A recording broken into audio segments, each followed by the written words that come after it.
प्राचीन भारत में आज से 2300 साल पहले एक महान डिप्लोमेट का जन्म हुआ था जिनका नाम था चाणक्य।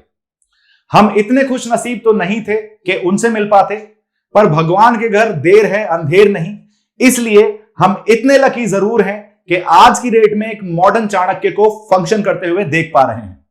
हम बात कर रहे हैं हमारे foreign minister doctor Subrahmanyam Jaishankar की, जिन्हें मॉडर्न चाणक्य भी कहा जा रहा है उनकी फॉरेन पॉलिसीज के लिए।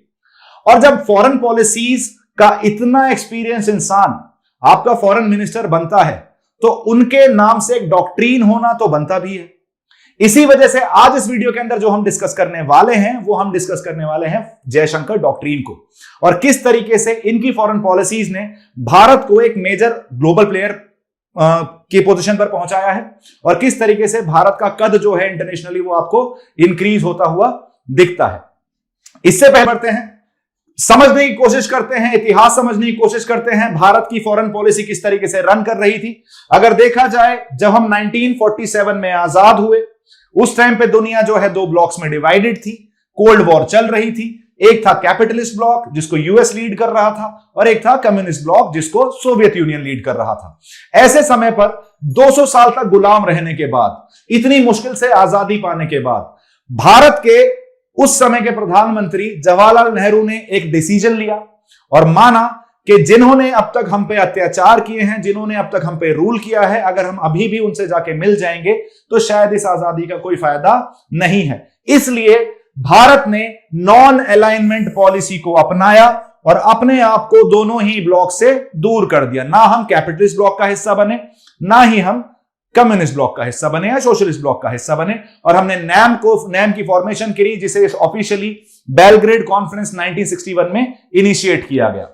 ये जो 1990s वाला पीरियड है, this is the second watershed year.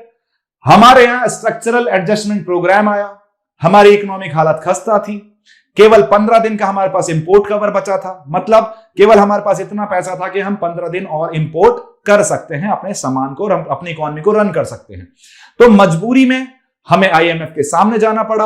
उन्होंने एक स्ट्रक्चरल एडजस्टमेंट प्रोग्राम सजेस्ट किया on the basis of Washington consensus, जिसकी वजह से हमें अपनी इकोनॉमी के अंदर मेजर चेंजेस लाने पड़े, जिन्हें हम बोलते हैं लिबरलाइजेशन, प्राइवेटाइजेशन एंड ग्लोबलाइजेशन। इन रिफॉर्म्स ने हमारी इकोनॉमी को ओपन अप कर दिया और भारत को बाकी दुनिया के लिए खोल दिया। हमारी अवेलेबिलिटी, हमारा कंजम्पशन मार्केट उनके लिए ओपन हुआ, लेकिन हमारे लिए भी बहुत सारी अपॉर्चुनिटीज बढ़ी। सेम पीरियड में सोवियत यूनियन का भी डिसइंटीग्रेशन हो गया, वर्ल्ड यूनिपोलर वर्ल्ड की तरफ मूव करना शुरू हो गया, यूएस हेजेमनी आपको बनती हुई दिख रही है। ऐसे समय पर हमारा भी जो रिलेशन है लिबरलाइजेशन के बाद, तो हम लिबरल पर्सपेक्टिव पे पहुंच गए हैं, वेस्टर्न पर्सपेक्टिव के हिसाब से रन कर रहे हैं। तो हमारा जो रिलेशन है वेस्टर्न कंट्रीज के साथ, be it western Europe, be it Israel, be it US, be it South East Asia, उनके साथ भी आपको, बीट जापान, उनके साथ इंप्रूव होता हुआ दिखता है इस टाइम पीरियड में। नेक्स्ट जो वाटरशेड ईयर आ रहा है वो है 1998। 1998 के अंदर भारत ने ऑपरेशन शक्ति किया और अपने आप को एक परमाणु पावर बना लिया, एक परमाणु शक्ति बना लिया। हमने न्यूक्लियर वेपन टेस्ट कंडक्ट किया और हम एक न्यूक्लियर पावर बन गए, जिसने हमारी इमेज, जो हमारी स्ट्रेटेजिक कैपेबिलिटीज थी, उनको और ज्यादा इंप्रूव किया और हमें एक ग्लोबल स्टेज पर एक अलग पहचान प्रोवाइड कराई, क्योंकि कुछ ही ऐसे देश हैं दुनिया के अंदर जिनके पास न्यूक्लियर वेपन्स अवेलेबल हैं, जो एक मेजर डिटरेंस का काम करते हैं, सामने वाले के ऊपर एक रोक लगा के रखते हैं कि इस कंट्री के ऊपर अटैक नहीं करेंगे क्योंकि ये एक न्यूक्लियर पावर्ड नेशन है और ये रिटेलिएट कर सकता है विद न्यूक्लियर वेपन्स। ऑल्दो हम no first use policy use करते हैं, लेकिन फिर भी न्यूक्लियर वेपन्स का हमारे पास आना, उसकी वजह से हमारी स्ट्रेटेजिक इंपॉर्टेंस काफी ज्यादा राइज होती हुई दिखी। आगे देखें, अगर जयशंकर डॉक्ट्रीन की बात की जाए कि what is specifically Jaishankar doctrine, तो ऐसे कौन कौन से एस्पेक्ट्स हैं जिन पे जयशंकर जी बहुत ज्यादा फोकस करते हैं और जिनके अकॉर्डिंग आज की डेट में भारत की फॉरेन पॉलिसी रन करती हुई आपको दिखती है। सबसे पहला point is pragmatic approach. Pragmatic का मतलब होता है प्रैक्टिकलिटी। आइडियलिज्म में मत जियो, हिंदू चीनी भाई भाई का समय गया। अगर प्रॉब्लम है, look at the things as they are rather than living in the world of ideas.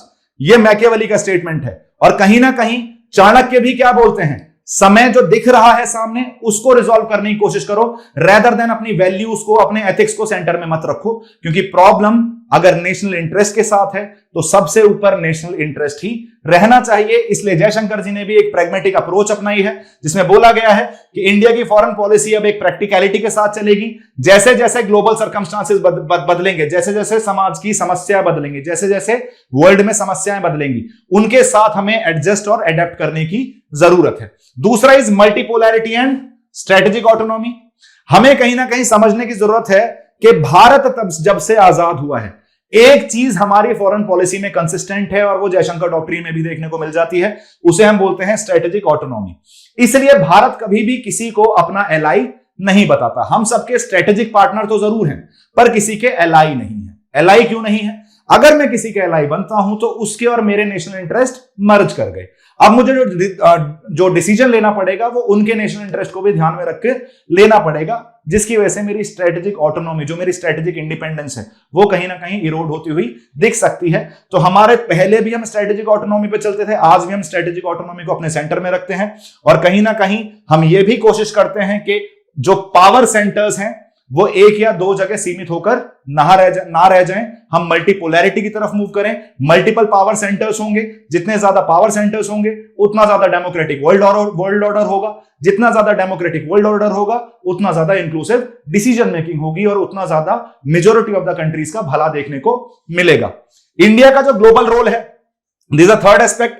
कहीं ना कहीं इंडिया को आज की डेट में एक सिग्निफिकेंट रोल प्ले करना चाहिए। मल्टीपोलर ग्लोबल एनवायरनमेंट में एक मेजर प्लेयर की तरह एक्ट करना चाहिए। हम फोर्थ लार्जेस्ट इकोनॉमी है, हम 1/5 ऑफ द टोटल पॉपुलेशन है, we are one of the oldest civilisation existing on this earth. तो हमारी रेस्पॉन्सिबिलिटी बनती है कि इस पैसिव अप्रोच से हटके एक एक्टिव अप्रोच की तरफ मूव करो और एक पार्टिसिपेशन अपना बढ़ाना चाहिए हमें ग्लोबल कॉन्फ्लिक्ट्स और ग्लोबल जो इश्यूज हैं उनको लेकर। बैलेंस ऑफ मेजर पावर्स, आज की डेट में वर्ल्ड दो पार्ट्स में डिवाइडेड है, वेस्ट और चाइना लेड ईस्ट। ऐसे केस में हम किसी की भी साइड चूज करने के लिए तैयार नहीं है। हम एक बैलेंस अप्रोच पे चल रहे हैं कि भाई इशू बेस्ड अरेंजमेंट है, लाइक माइंडेड कंट्रीज के साथ एंगेज करेंगे, इशू बेसिस पे एंगेज करेंगे। तुम्हारे साथ ये इशू है, ऑफ कोर्स उसके अलावा बहुत सारी ऐसी चीजें भी होंगी जिस पे हम कोऑर्डिनेट कर सकते हैं, कोऑपरेट कर सकते हैं। तो हम एक बैलेंसिंग अप्रोच अपनाने की कोशिश कर रहे हैं, किसी की साइड ना लेकर, अपने स्ट्रेटेजिक इंटरेस्ट को सामने रखकर, अपनी स्ट्रेटेजिक ऑटोनॉमी को मेंटेन कर साथ के साथ the fifth point is strengthening regional ties. जितने भी हमारा डायरेक्ट नेबरहुड है, जो हमारी नेबरहुड फर्स्ट पॉलिसी देखने को मिलती है, उसमें भी आपको डायरेक्टली रीजनल स्टेबिलिटी की बात की जा रही है। साउथ एशिया को बेटर तरीके से साथ लेके चला जाए, इंक्लूसिव ग्रोथ पर फोकस किया जाए, रीजनल स्टेबिलिटी पर फोकस किया जाए, इंडिया के जो टाइज हैं अपने पड़ोसियों के साथ उन पे ज्यादा फोकस किया जाए। कहीं ना कहीं अटल बिहारी वाजपेयी की वही स्टेटमेंट याद आती है हमेशा जब हम नेबरहुड की बात करते हैं, you can change your friends but you can not change your neighbours. तो सर्टेनली नेबर्स को साथ लेके चलना भारत के हित के लिए बहुत ज्यादा जरूरी है और डॉक्टर एस जयशंकर की डॉक्ट्रिन में भी नेबरहुड के साथ एक बेटर रिलेशन रखना, उनके साथ टाइज को स्ट्रेंथन करना बहुत इंपॉर्टेंट एक एस्पेक्ट है, बहुत इंपॉर्टेंट फीचर है। Global governance reforms, specially western led institutions, इनका यह मानना है जो इंडिया जिसपे आज की डेट में वर्क कर रहा है, आपको पता है India is fighting for United security council के अंदर एक परमानेंट सीट के लिए लड़ रहे हैं, वर्ल्ड बैंक के, आईएमएफ के, यूएन के रिफॉर्म्स को लेकर लड़ रहे हैं। हमारा यह कहना है जब 1945 में यूएन बना था, जब ये ब्रेटन वुड्स इंस्टीट्यूशन बने थे, आईएमएफ और वर्ल्ड बैंक, उस टाइम पे ग्लोबल रियलिटी कुछ और थी। आज की डेट में ग्लोबल रियलिटी कुछ और है। उस समय पे पावर कुछ अलग कंट्रीज के पास थी। आज की डेट में पावर डायनेमिक्स देखोगे तो अब ईस्ट का भी राइज देखने को मिलता है। लेकिन जितने भी ग्लोबल इंस्टीट्यूशंस हैं, specially run by western countries, उनमें ग्लोबल रियलिटीज रिफ्लेक्ट होती हुई नहीं दिखती है। वो अभी भी पुराने जमाने में जी रहे हैं, दादा दादाओं के जमाने में जो उनकी एक आइडियोलॉजी है डोमिनेटिंग द वर्ल्ड ऑर्डर, वो अभी भी उसी में जी रहे हैं। तो इंडिया कंटिन्यूअसली गवर्नेंस रिफॉर्म्स के लिए भी फंक्शन कर रही है। साथ में इकोनॉमिक डिप्लोमेसी, आप इन्वेस्टमेंट और ट्रेड को भी प्रमोट करने की बात करते हैं। PM Modi, doctor S Jaishankar जिस भी कंट्री में जाते हैं तो वहां के मेजर बिजनेस ओनर से मीट करते हैं, उन्हें इनवाइट करते हैं इंडिया में ट्रेड करने, इंडिया के साथ ट्रेड करने के लिए, इंडिया में इन्वेस्ट करने के लिए। उससे जॉब क्रिएशन भी होगा, इंडिया एक मेजर इन्वेस्टमेंट हब बनेगा, इंडिया की कंजम्पशन कैपेसिटी बहुत ज्यादा है और इंडिया एक मेजर इकोनॉमिक ग्रोथ सेंटर भी है दुनिया का। 17% of the total growth Bharat से जाती हुई दिखती है आपको, 17%, जो बहुत ज्यादा है। मतलब लगभग 1/6 ऑफ द टोटल ग्रोथ जो आपको देखने को मिल रही है आज की डेट में दुनिया में, वो भारत की वजह से है। तो हम इकोनॉमिक डिप्लोमेसी पे भी काफी ज्यादा बिलीव करते हैं according to doctor S Jaishankar doctrine. ये वही पॉइंट्स हैं जिनकी मैंने बात करी, स्ट्रेटेजिक ऑटोनॉमी मेंटेन करनी है, ये कोर बोल सकते हैं आप डॉक्टर जयशंकर डॉक्ट्रिन का। स्ट्रेटेजिक ऑटोनॉमी मेंटेन करेंगे, मल्टीपोलर वर्ल्ड की तरफ मूव करेंगे, इकोनॉमिक इंटीग्रेशन की बात करेंगे जो मैंने अभी आपसे डिस्कस किया, रीजनल कोऑपरेशन या नेबरहुड कंट्रीज के साथ अपने टाइज को स्ट्रेंथन करेंगे, और ग्लोबल गवर्नेंस रिफॉर्म्स, जितने भी आपको ग्लोबल इंस्टीट्यूशंस देखने को मिल रहे हैं, वो चाहे मल्टीलेटरल इंस्टीट्यूशंस हो, चाहे वो फाइनेंशियल इंस्टीट्यूशंस हो, उनमें आपको रिफॉर्म्स की जरूरत है, जिससे वो आज की रियलिटी पर फोकस कर पाए और आज की रियलिटी को रिफ्लेक्ट कर पाए, ज्यादा इंक्लूसिव बन पाए। अगर जयशंकर डॉक्ट्रिन के इंपैक्ट्स देखे जाए, हम इंपैक्ट देखेंगे, इनका इंपैक्ट यूएस और चाइना रिलेशंस पे स्पेसिफिकली क्या पड़ा है। यूएस हमारा कभी भी बहुत क्लोज एलाई नहीं रहा, बहुत क्लोज पार्टनर नहीं रहा। हमारे रिलेशंस यूएस के साथ एक्चुअली स्टार्ट हुए बेहतर होने एलपीजी के बाद, लेकिन 1998 के न्यूक्लियर वेपन टेस्ट के बाद वो रिलेशंस वापस से गड्ढे में चले गए। लेकिन जब यूएस को रियलाइज हुआ कि अब तो ये न्यूक्लियर वेपन स्टेट बन ही चुका है, एक इकोनॉमिक कैपेसिटी आने वाले समय में इकोनॉमिक ग्रोथ का भी सेंटर बनने वाला है, इस जगह की कंजम्पशन कैपेसिटी बहुत बढ़ने वाली है, तो यूएस को हमें एक अपॉर्चुनिटी नजर आई। और 2000 के बाद जब बिल क्लिंटन जी की यहां विजिट हुई, उसके बाद से आपको रिलेशंस हमारे इंप्रूव होते हुए दिखते हैं यूएस के साथ। लेकिन जब 2014 में एनडीए गवर्नमेंट आती है और जब फॉरेन सेक्रेटरी की पोजीशन पर डॉक्टर जयशंकर बैठे थे, तब इंडिया और यूएस के रिलेशन जो है वो एक नेक्स्ट लेवल पर जाते हुए दिखते हैं, स्ट्रेटेजिक लेवल पर जाते हुए दिखते हैं, STA1 कैटेगरी में जाते हुए दिखते हैं। और भारत ने यूएसए के साथ ऐसे ऐसे मिलिट्री एग्रीमेंट साइन किए हैं जो केवल वो अपने नेटो पार्टनर्स के साथ, नॉर्थ अटलांटिक ट्रीटी ऑर्गेनाइजेशन वाले पार्टनर्स के साथ साइन करता है, जो दिखाता है कि भारत और यूएस के आज की डेट में relations are closer than ever. जो हमारे बीच में कुछ इश्यूज भी डेफिनेटली हैं, लेकिन हमारे जो कोऑपरेटिव एस्पेक्ट है वो बहुत ज्यादा है। हमारी इंडो पैसिफिक पॉलिसी, हमारी चाइना को रेस्ट्रेन करने वाली पॉलिसी, रूल बेस्ड ऑर्डर, हमारे इकोनॉमिक टाइज, बहुत सारी ऐसी चीजें देखने को मिलती हैं जो यूएस और इंडिया के लिए फेवर में काम करती हैं, और स्पेशली यूएस के साथ इंडिया को बेटर तरीके से एंगेज करने का मौका देती हैं। फॉर एग्जाम्पल अगर देखा जाए तो मैंने आपसे बोला कि स्ट्रेटेजिक डीपनिंग, स्ट्रेटेजिकली हमारा जो रिलेशन है वो काफी ज्यादा बेटर होता हुआ दिखा है। मैंने अभी आपको बताया 2016 में लेमोआ साइन करा, 2018 में कॉनकासा साइन करा, 2020 में बेका साइन करा, 2024 में अभी सोसा साइन करके आए हैं। इवेंचुअली STA1 कैटेगरी में आपको डाल दिया गया है, 2+2 मैकेनिज्म स्टार्ट किया है between defence minister and foreign ministers. तो आपको देखने को मिल रहा है स्ट्रेटेजिक, 2016 में हमें स्ट्रेटेजिक पार्टनर भी डिक्लेयर कर दिया गया था बाय यूएस। तो डेफिनेटली हमारे जो टाइज हैं वो काफी ज्यादा स्ट्रेटेजिकली डीपन हुए हैं। क्वाड इनिशिएटिव 2017 में आपको क्वाड रन करता हुआ दिखता है, जो हमारी इंडो पैसिफिक स्ट्रेटेजी का एक हिस्सा भी है। इंडो पैसिफिक रीजन में एक रूल बेस्ड ऑर्डर मेंटेन करने की एक कोशिश भी है, फ्रीडम ऑफ नेविगेशन मेंटेन करने की एक कोशिश भी है। इकोनॉमिक इंटरेस्ट, इंडिया और यूएस का ट्रेड कंटिन्यूसली आपको इंप्रूव होता हुआ दिखता है। आज की डेट में 2024 के अंदर ये ट्रेड की वैल्यू और वॉल्यूम दोनों बहुत तेजी से बढ़ रही हैं।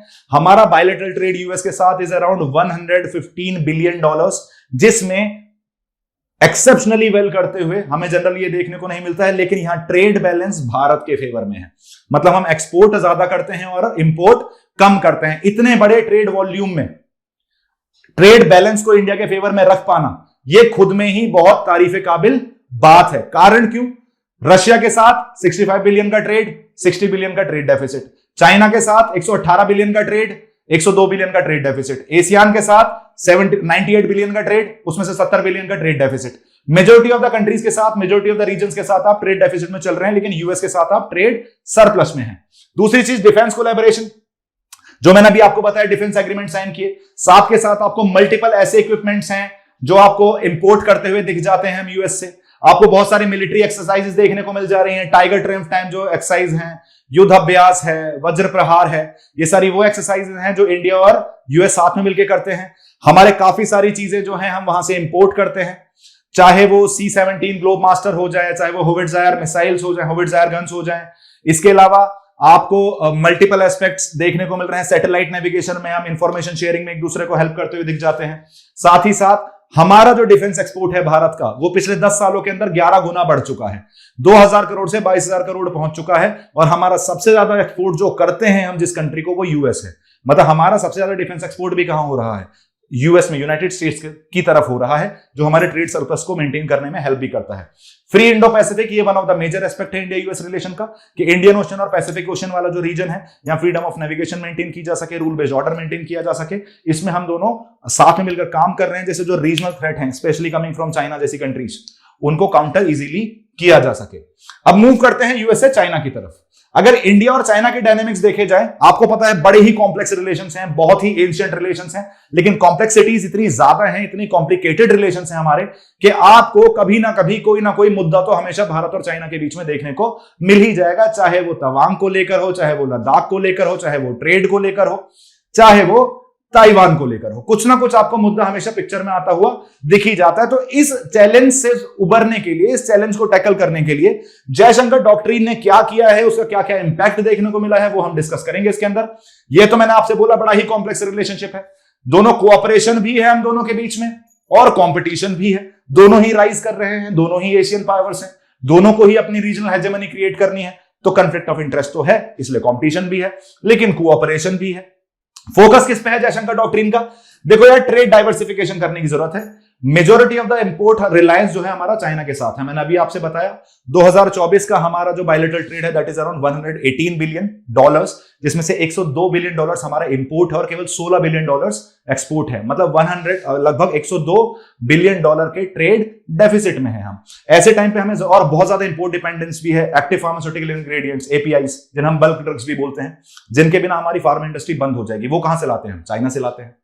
अदर देन दैट फर्टिलाइजर्स भी डिपेंडेंट हैं, इलेक्ट्रॉनिक कंपोनेंट्स, फोन्स। उसके अलावा आपको देखने को मिल रहा है मेजॉरिटी ऑफ द जो मैन्युफैक्चरिंग सेक्टर है हमारा, वो जाके ऐसा आपको चाइना में फंक्शन करता हुआ दिख जाता है। यहां 4 बिलियन का इन्वेस्टमेंट है। जो भारत के 30 सबसे बड़े स्टार्टअप है उसमें से 18 में चाइना ने इन्वेस्ट कर रखा है। तो आपको कहीं ना कहीं ट्रेड डाइवर्सिफाई करने की जरूरत है, जिससे चाइना के ऊपर अपनी डिपेंडेंस कम की जा सके। साथ के साथ ये भी बोलते हैं कि अगर कोई कंफ्लिक्ट होती है भारत और चाइना के बीच में, बॉर्डर कंफ्लिक्ट तो है, तो उन्हें रिजॉल्व करने का तरीका सबसे इंपॉर्टेंट क्या है? डायलॉग और कंफ्लिक्ट मैनेजमेंट। ये बहुत इंपॉर्टेंट क्रिटिकल कंपोनेंट है जयशंकर डॉक्ट्रिन का, कि भारत और चाइना के बीच में जो कंफ्लिक्ट्स हैं वो कंटिन्यूअसली डायलॉग जो है वो रिकरेंट बेसिस पे होने चाहिए, क्लियर कम्युनिकेशन होना चाहिए और एक स्ट्रेटेजिक तरीके से आप इसको रिजॉल्व करने की कोशिश करेंगे। एक नी जर्क रिएक्शन किसी भी तरीके से नहीं चाहिए। बायलैटरल ट्रेड के बारे में ऑलरेडी आपको बता चुका हूं। जो ऑनगोइंग टेंशंस हैं मेजरली वो कौन सी हैं? बॉर्डर डिस्प्यूट्स हैं। और जो मैंने स्ट्रेटेजिक राइवलरी आपको बताई कि दोनों को राइज करना है, दोनों को रीजनल हेजेमनी बनना है, तो ये हमें कहीं ना कहीं मेजर चैलेंजेस देखने को मिल रहे हैं, जिसके प्रति जयशंकर डॉक्ट्रिन आपको सॉल्यूशंस प्रोवाइड करती हुई दिखती है और उस डायरेक्शन में मूव भी करती हुई दिखती है। अगर देखा जाए रीजनल बेसिस पे कि हमारा जो रीजनल कोऑपरेशन है, मैंने आपसे बोला कि strengthening regional ties is one of the major aspect of Jaishankar doctrine. तो रीजनल में उन्होंने बोला जैसे सार्क जैसी ऑर्गेनाइजेशन है, बिम्स्टेक जैसी ऑर्गेनाइजेशन है, इनको प्रमोट करने की जरूरत है। रीजनल टाइज के लिए ऑफ कोर्स सार्क फंक्शन नहीं कर रहा है, लेकिन उसके लिए हम रेस्पॉन्सिबल नहीं है। हमारा जो पड़ोसी देश है उसको क्रॉस बॉर्डर टेररिज्म करने से फुर्सत नहीं मिल रही। कहीं ना कहीं वो अपने इनवर्ड लुकिंग ना होके वो आउटवर्ड लुकिंग है, कश्मीर मुद्दे को एक मेजर मुद्दा बना के बैठा है और अपने लोगों पर भी ध्यान नहीं दे पा रहा है। आपको पता है पाकिस्तान इकोनॉमिक क्राइसिस से गुजर रहा है और पाकिस्तान में डिस्टर्बेंस होना इंडिया के लिए अच्छा नहीं है। एक शांत और अच्छा पाकिस्तान, एक डेवलप्ड पाकिस्तान भारत के लिए भी अच्छा है, इस रीजन के लिए भी अच्छा है। लेकिन फिलहाल आप ताली एक हाथ से नहीं बच सकती। ऑफ कोर्स आपको दूसरा हाथ चाहिए, उनका भी सपोर्ट चाहिए, उनका भी एफर्ट चाहिए, जिससे हम साथ मिलकर साउथ एशिया को प्रमोट कर सकें, साउथ एशिया में रीजनल स्टेबिलिटी ला सकें। लेकिन इसके अलावा हमारे पास और भी नेबर्स हैं, और भी एंगेजमेंट है, उनके साथ हम किस तरीके से डील करते हैं? Leadership in disaster response. जब भी हमारा पड़ोसी मुल्क किसी दिक्कत में नजर आता है, चाहे वो डिजास्टर हो, चाहे वो इकोनॉमिक क्राइसिस हो, सबसे पहले आपको जो हाथ बढ़ता हुआ दिखता है वो भारत का दिखता है।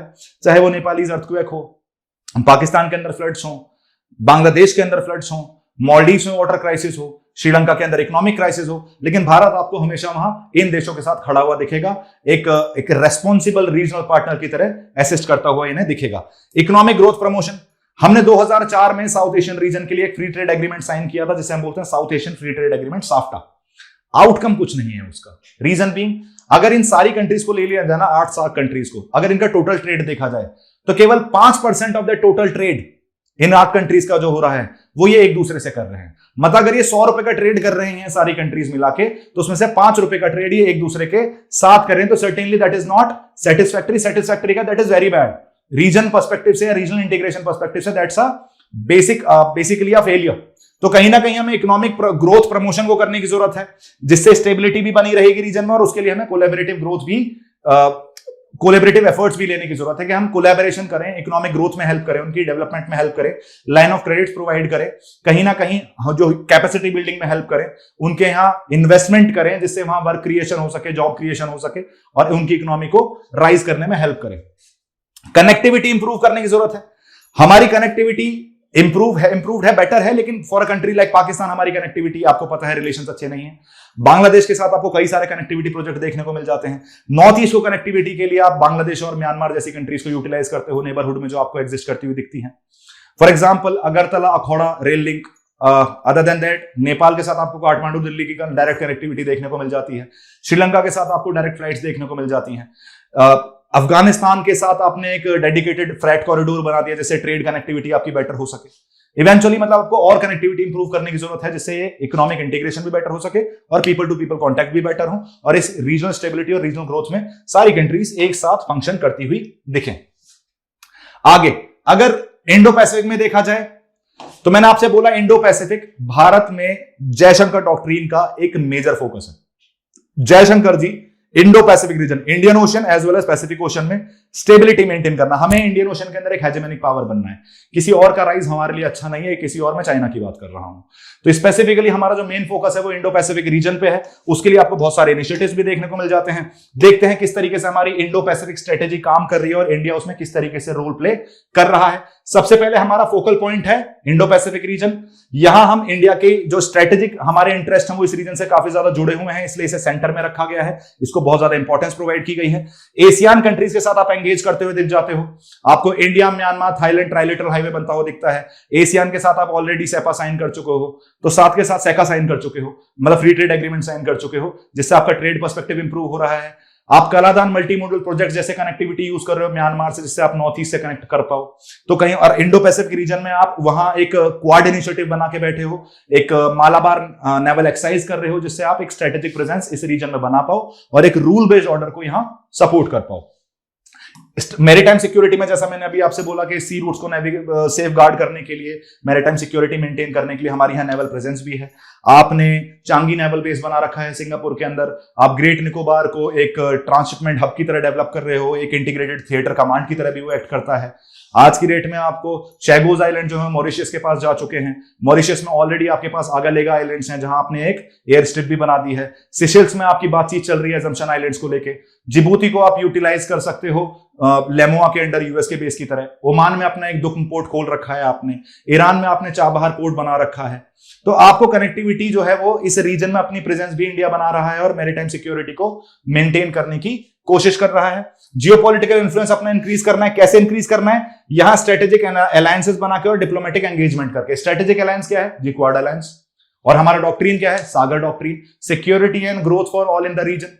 हम अपने आप को एक रीजनल सिक्योरिटी प्रोवाइडर की तरह शोकेस कर रहे हैं, पोर्ट्रे कर रहे हैं। इसलिए आपने सार्क सैटेलाइट देखी, जो हम बाकी कंट्रीज को भी एक्सेसिबिलिटी प्रोवाइड कर रहे हैं कि वो भी सार्क सैटेलाइट का यूटिलाइजेशन कर सकते हैं।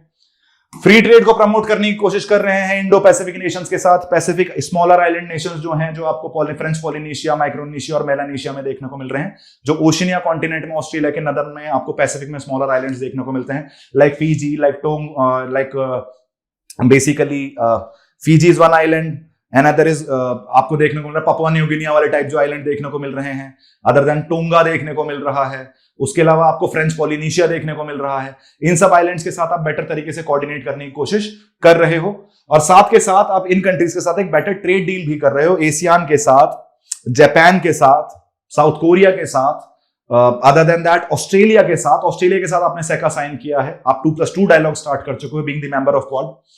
रीजनल स्टेबिलिटी में आपको कंट्रीब्यूट करना है, जिससे यहां पीस और स्टेबिलिटी इंडो पैसिफिक रीजन में मेंटेन रह सके। इनिशिएटिव्स मैंने आपको ऑलरेडी बना दिए हैं और इंडो पैसिफिक रीजन के लिए आपने मल्टीपल इनिशिएटिव्स ले रखे हैं। आप अफ्रीकन एशियन ग्रोथ कॉरिडोर की बात करते हो, आप आईमैक की बात करते हो, basically India middle east European economic corridor. INSTC भी आपको कनेक्टिविटी कहां से निकलती हुई दिखती है? अरेबियन सी द्वारा, Gulf of Oman and then eventually into Persian Gulf. उसके अलावा आप क्वाड के थ्रू अपनी प्रेजेंस मेंटेन करने की कोशिश कर रहे हो, आप एशियन कंट्री से बेटर रिलेशंस करने की कोशिश कर रहे हो, जिससे इस रीजन में आप मल्टीपल इनिशिएटिव्स, हमारी act east policy is also focused on Indo Pacific perspective, act east policy एक मेजर रोल प्ले कर रही है। तो आप देख पा रहे हो काफी हद तक इंडिया एंगेज कर रहा है अपने आप को इंडो पैसिफिक रीजन में अंडर जयशंकर डॉक्ट्रिन, जिससे हम यहां अपनी स्ट्रेटेजिक प्रेजेंस बनाए रह सकें और हमारी जो स्ट्रेटेजिक इंपॉर्टेंस है इस रीजन में वो हमेशा बनी रहे, रूल बेस्ड ऑर्डर बना रहे और किसी भी तरीके से फ्रीडम ऑफ नेविगेशन में कोई दिक्कत नहीं आए। आगे देखा जाए चैलेंजेस क्या हैं, स्ट्रेटेजिक ऑटोनॉमिक कंसर्न्स, फायदे तो बहुत हैं लेकिन इसमें भी चैलेंज, जियोपॉलिटिक्स कंटिन्यूअसली चेंज होती रहती है, डिप्लोमेटिक चैलेंजेस आपको हमेशा बढ़ते हुए ही दिखेंगे। तो उन चैलेंजेस को हम डिस्कस करने की कोशिश करते हैं। सबसे पहला है स्ट्रेटेजिक ऑटोनॉमी कंसर्न्स। देखो ऐसा है कि आपने स्ट्रेटेजिक ऑटोनॉमी पे जब आप बात करते हो तो आप किसी की साइड चूज नहीं करते। जब आप साइड चूज नहीं करते, एक बैलेंसिंग अप्रोच अपनाते हो in the name of strategic autonomy, तो कंट्रीज आपको थोड़ा सा शक की निगाहों से देखते हैं कि वेदर समय आने पर ये सपोर्ट करेगी कंट्री या फिर नहीं करेगी। तो एक इनकंसिस्टेंसी आपको देखने को मिल रही है फॉरेन पॉलिसी में। जो भारत की फॉरेन पॉलिसी है, भारत की stability in global perspective, Bharat की जो अप्रोच है, जो स्टेबल अप्रोच होनी चाहिए, उसके लिए एक मेजर चैलेंज है, क्योंकि हमें अपने नेशनल इंटरेस्ट को पहले रखना है, स्ट्रेटेजिक ऑटोनॉमी को पहले रखना है, लेकिन साथ के साथ हमें यह भी देखना है कि किसी भी तरीके से हमारा ट्रस्ट एंड कॉन्फिडेंस, हमारे ऊपर से ट्रस्ट एंड कॉन्फिडेंस लूज ना हो। दूसरा, रीजनल कॉन्फ्लिक्ट एंड डिस्पैरिटीज। आज की डेट में आपको बांग्लादेश के अंदर एक इशू देखने को मिल रहा है, सरकार बदली है। श्रीलंका के अंदर आपको एक लेफ्टिस्ट गवर्नमेंट आती हुई दिखी है। Maldives is getting back on to its normal relationship. Music के आने के बाद से, मोहम्मद म्यूजिक जब मॉलडीव्स में आए थे तो आपको रिलेशन खराब होते हुए दिखे थे, लेकिन वो नॉर्मलाइज हो चुके हैं। पाकिस्तान तो माशाल्लाह आपको पता ही है क्या चलते हैं हमारे रिलेशन। अफगानिस्तान में तालिबान है, हम तालिबान को रिकॉग्नाइज नहीं करते। Of course people to people ties बहुत अच्छे हैं। साथ के साथ चाइना के साथ हमारे रिलेशन, बॉर्डर डिस्प्यूट्स देखने को मिल जा रहे हैं। नेपाल के साथ हमारे बॉर्डर डिस्प्यूट्स देखने को मिल जा रहे हैं। और ऐसा नहीं है कि हमारे रिलेशन खराब हो चुके हैं इनके साथ। कौटिल्य का या चाणक्य का एक सिद्धांत है जिन्हें हम बोलते हैं मंडल सिद्धांत। उस मंडल सिद्धांत के अकॉर्डिंग जो भी आपका नेबर होगा ना, जिसके साथ आप बॉर्डर शेयर कर रहे हो, उसके साथ आपके टेरिटोरियल डिस्प्यूट्स होंगे ही होंगे। आप मेजरली आप उसे अरी मान के चलो, वो आपका मित्र नहीं बन सकता। तो सिमिलरली हमारे जो मेजोरिटी ऑफ द बॉर्डर देखने को मिल रहे हैं वो कहीं ना कहीं चाणक्य के मंडल सिद्धांत को सही साबित करते हैं और इनके साथ हमें कॉन्फ्लिक्ट देखने को मिल जा रही है। बैलेंसिंग मेजर पावर, आज की डेट में चाइना और यूएस के साथ रिलेशंस को बैलेंस करना। इवेंचुअली रशिया यूक्रेन कॉन्फ्लिक्ट में हमारे लिए डिप्लोमेटिक चैलेंज था कि जी रशिया के अगेंस्ट कैसे जाएं। रशिया तो हमारा टाइम टेस्टेड फ्रेंड है, लेकिन हम तो क्वाड में यूएस के साथ हैं, तो वहां एक डिप्लोमेटिक चैलेंज आया। ताइवान पे जब इशू की बात आती है तो क्या हम डायरेक्ट कन्फ्रंटेशन में आ सकते हैं चाइना के साथ? चाइना और यूएस का रिलेशन वहां बैलेंस करना हमारे लिए बहुत बड़ा डिप्लोमेटिक चैलेंज है। नेविगेटिंग कॉम्प्लेक्सिटीज, लेकिन अब हम ये बोल सकते हैं कि ये जो डॉक्ट्रीन है इसकी सक्सेस इस पे डिपेंड करती है कि इन तीनों चैलेंजेस को ये किस तरीके से टैकल कर पाएगी, या टैकल कर भी पाएगी या नहीं कर पाएगी, considering the dedication and the experience and the expertise of Dr. S. Jaishankar. I can vouch for it that certainly if we have any option who can basically India को बाहर निकाल सकता है, who can carry on navigate India through these disturbed waters, तो वो doctor S Jaishankar ही हैं। इस इंसान के पास जितनी लोगों की उम्र होती है उससे ज्यादा इनका डिप्लोमेटिक एक्सपीरियंस है, वो आपको इनकी बातों में और इनके स्टैंड्स में भी देखने को मिल जाता है। अगर 2024 के बाद देखा जाए तो हम ये देखते हैं कि हम किस तरीके से देख सकते हैं जयशंकर डॉक्ट्रिन को। हम ये देख रहे हैं कि जो सिग्निफिकेंटली इंडिया की स्ट्रेटेजिक अप्रोच को, बैलेंस फॉरेन पॉलिसी को शेप करती हुई दिखती है ये। साथ के साथ जियोपॉलिटिकल टेंशंस जब होती हैं तो हमें रेजिलिएंट स्टैंड बना के रखना है, दबना नहीं है। मतलब हम अपने नेशनल इंटरेस्ट को सेंटर में रखते हैं और रैदर देन किसी और की सुनने हम उसको बताते हैं कि we are a peace maker, हम ब्रिजेस बनाने की बात करते हैं, अस वर्सेस देम मेंटालिटी को फोकस में नहीं रखते हैं। ग्लोबल फोरम्स में रिफॉर्म्स की बात हम कंटिन्यूअसली कर रहे हैं, जैसा मैंने आपको बताया, आगे भी हम करते रहेंगे। सस्टेनेबल डेवलपमेंट में क्लाइमेट चेंज एक मेजर फैक्टर है, ग्लोबल कंसर्न है, उसको भी इंडिया सेंटर में रखता है और India is leading the world. India ने जो अपने नेशनल डिटरमाइंड कंट्रीब्यूशन टारगेट्स थे, जो 2015 की सीओपी 21 में अचीव, जो उन्होंने आईएनडीसी के नाम से, और 2020 से जिसे आप एनडीसी बनते हुए देखते हो, उसमें जो हमने 2030 में के लिए टारगेट लिए थे वो हम 2023 में ही पूरे कर चुके थे कुछ। फॉर एग्जांपल हमने बोला 2030 तक हम 40% of our total energy production, जो टोटल एनर्जी प्रोडक्शन है भारत के अंदर, उसका 40% हम रेन्यूएबल सोर्सेज से करेंगे। 2030 की जगह हमने ये 2023-24 में ही अचीव कर लिया है। ऑफ कोर्स रास्ता बड़ा लंबा है, एफर्ट्स अभी बहुत ज्यादा लिए जाने हैं, लेकिन हम बोल रहे हैं कि डेवलपमेंट को एनवायरमेंटल पर्सपेक्टिव से भी देखने की जरूरत है और इंडिया उस पर फोकस्ड है। जितने भी टेक्नोलॉजिकल एडवांसमेंट्स हैं, सेमीकंडक्टर हो गया, एआई हो गया, बिग डेटा हो गया, आईओटी हो गया, 5th generation 6th generation 6G technology, 5G technologies, इन सब में भी इंडिया एक मेजर एस्पेक्ट में, सेंटर में अपने आप को रखता हुआ दिखता है, एक मेजर प्लेयर बनने की कोशिश कर रहा है डिजिटल एज में। आज के डेट में प्लिस जैसी स्कीम के under, production linked incentive scheme जैसी जो स्कीम चल रही है भारत में, उसमें आप सेमीकंडक्टर्स मैन्युफैक्चरिंग को प्रमोट होते दिखते हो। एप्पल का भारत के अंदर मैन्युफैक्चरिंग होना, आईफोन 16 का, तो आपको देखने को मिल रहा है कि भारत डिजिटल एज में अपने आप को एक मेजर प्लेयर की तरह दिखाने की कोशिश कर रहा है। जो पास्ट में जो ट्रेन हमसे छूट चुकी है और चाइना उसमें बैठ के आगे निकल चुका है, इस रेस में हम पीछे नहीं रहना चाहते, और जयशंकर डॉक्ट्रिन काफी हद तक इस चीज पर भी फोकस करती हुई दिखती है। ये जो आपने सारी चीजें देखी, की टेक अवेज जो अभी मैंने बोला, हम ये बोल सकते हैं कि अगर कंक्लूड किया जाए इस पूरी चीज को, कि भाई ये हमारी जो जयशंकर डॉक्ट्रिन है, ये हमारी इंडिया के स्ट्रेटेजिक विजन को रिफ्लेक्ट करती है कि हम किस तरीके से दुनिया को देख रहे हैं और किस तरीके से उसे अप्रोच कर रहे हैं। हमारे कोर प्रिंसिपल्स जो हैं उनकी इंपॉर्टेंस को बताती है। इंडिया की ग्लोबल लीडरशिप में जो इंपैक्ट पड़ा है इस डॉक्ट्रिन से, उसको हम इस वीडियो में डिस्कस कर पाए। फ्यूचर इंप्लीकेशंस क्या होने वाले हैं इस फॉरेन पॉलिसी के, उसके बारे में भी हमने डिस्कस किया। ये सारी चीजें आपको यहीं देखने को मिल रही हैं, और इस तरीके से हम ये बोल सकते हैं कि इंडिया के foreign relations are in good hands, are in safe hands, और हमें उन पर थोड़ा सा भरोसा करना चाहिए, अपने ही देश को, अपने ही नेशनल इंटरेस्ट को, अपनी एंटी गवर्नमेंट पर्सपेक्टिव के चक्कर में अपने ही देश को क्रिटिसाइज नहीं करना चाहिए। कंस्ट्रक्टिव क्रिटिसिज्म डेफिनेटली अवेलेबल है, डेफिनेटली अप्रिशिएटेड है, उसकी तरफ हमें मूव करना चाहिए, लेकिन हमें यह भी रियलाइज करना चाहिए कि that we have got a gem. आज के डेट में पूरी दुनिया जयशंकर जी की वाहवाही कर रही है, तो हमें भी कहीं ना कहीं ये मेक श्योर करना चाहिए कि हम इस एसेट को लूज ना होने दें। This was all from my and. ऐसी ही अच्छी इंफॉर्मेशन के लिए, इंफॉर्मेटिव चीजों के लिए subscribe to our YouTube channel. Thank you so much guys and have a good day.